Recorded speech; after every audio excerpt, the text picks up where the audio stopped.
Hi, let me guess. You're looking for some clarity on the differences between refractive vision correction procedures. You've probably heard of LASIK, but the Evo ICL lens, also known as Evo ICL, might sound new to you. That's because if you're in the US, LASIK has been one of the main options available to you. But not anymore. The ICL procedure isn't new, but the Evo ICL lens technology is. Implantable collamer lens procedures, or ICL for short, have been performed around the world for years. Recent advancements and the next evolution of ICL technology, Evo ICL, has been available worldwide, with over 2 million ICLs delivered globally, and recently FDA approved in the United States. When it comes to vision correction, deciding what's best for your eyes can be hard. And with a number of options, it's important to learn the differences between procedures to see if Evo is a right fit for you.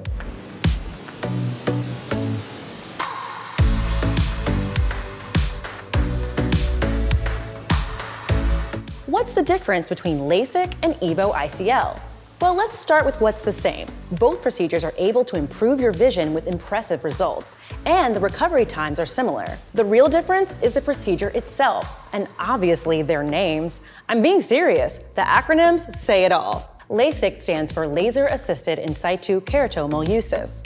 ICL stands for Implantable Collamer Lens. Evo ICL is the newest and latest version of the lens that is now FDA approved.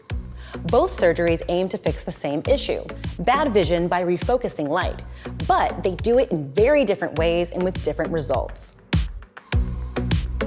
Let's start with the one you're probably familiar with, LASIK, the popular vision correction procedure that is used to correct nearsightedness, farsightedness, and astigmatism. Here's how it works. The aim of a procedure like LASIK is to change the shape of the cornea so that light focuses more clearly on your retina.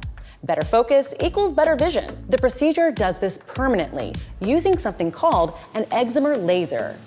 The laser cuts a flap, the surgeon lifts the flap to reveal the stroma, or the middle section of your cornea, and then a computer-controlled laser vaporizes a portion of the stromal tissue before replacing the flap. Then you've got Evo ICL. During the Evo ICL procedure, the surgeon creates small incisions near the base of the cornea to allow insertion and positioning of a custom lens. No corneal tissue is removed, just a small incision and a cool piece of tech that's made for your eye. The surgeon carefully implants the lens through the tiny incisions, and the implant unfolds and the surgeon tucks it in behind the iris and in front of your natural lens, making it invisible, leaving the cornea intact. And those lenses completely removable by your doctor if necessary. Laser eye surgery like LASIK can correct or reduce nearsightedness up to -12 diopters, astigmatism up to 6 diopters, and farsightedness up to +6 diopters. Evo ICL can correct or reduce nearsightedness with or without astigmatism from -3 diopters to up to -20 diopters and up to 4 diopters of astigmatism. It doesn't treat farsightedness. Then there's corneal thickness.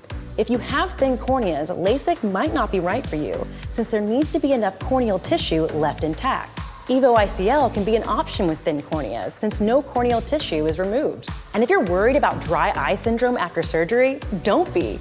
Evo ICL has been shown to not cause dry eye syndrome. Like I said, everything in harmony with your natural eye. I know, I've been avoiding it, but let's get down to it. Which procedure costs more? Evo and LASIK cost vary, depending on various factors that may include your prescription, location, and provider. So the answer is, it depends. Typically, the Evo procedure costs a bit more, but it's best to ask someone at the doctor's office. Still considering?